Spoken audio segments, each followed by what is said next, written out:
Hi friends, ఈరోజు వీడియోలో మీకు తక్కువ ఖర్చులో ప్లంబింగ్ ఎలా చేసుకోవాలి, అదేవిధంగా కమోడ్కి ఎలా మనం ఎన్ని కనెక్షన్లు ఇచ్చుకోవాలి, అదేవిధంగా గీజర్కి వాల్ మీచర్తో పని లేకుండా ఈరోజు అయితే ప్లంబింగ్ వర్క్ చేశాను అనమాట.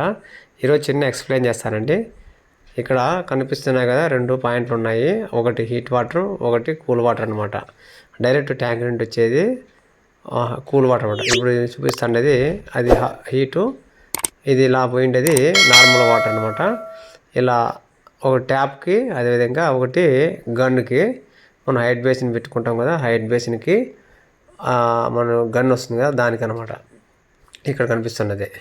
తర్వాత అలా వచ్చి అక్కడ మన కమోడ్ పీస్లోకి వాటర్ వెళ్తాయి కదా, ఆ వాటర్ వెళ్ళడానికి అది ఇది వచ్చి హీట్ వాటర్ అనమాట. అది మన గీజర్ పాయింట్ అంటే డైరెక్ట్ అవుట్లెట్ అనమాట. డైరెక్ట్ అందులోకి కూల్ వాటర్ వస్తాయి. కూల్ వాటర్ అంటే గీజర్లోకి పోయి హీట్ వాటర్ అనేది ఇలా ఈ ట్యాప్లోకి రావడం జరుగుతుంది అనమాట. ఈ ట్యాప్ వచ్చి నార్మల్ అనమాట, చల్లనీళ్ళు అనమాట. ఇక్కడ ఒక ట్యాపు, అక్కడ ఒక హీట్ వాటర్ అనమాట. 2 పెట్టుకున్నాను. తర్వాత అయితే ఇప్పుడు లైన్ అయితే ఎక్స్ట్రాగా ఒక కుళాయి అయితే ఇక్కడ పెట్టడం జరిగింది.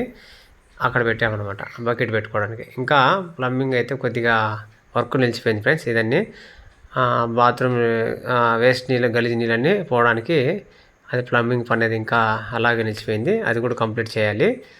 ఓకే ఫ్రెండ్స్, మనమైతే ఇలా చిన్న చిన్న మనకి వాల్ మీచర్లతో పని లేకుండా కూడా గీజర్ పాయింట్ కూడా ఇలా ఫిక్స్ చేయడం జరిగింది. మీరు కూడా ఇలా చేసుకోవచ్చండి.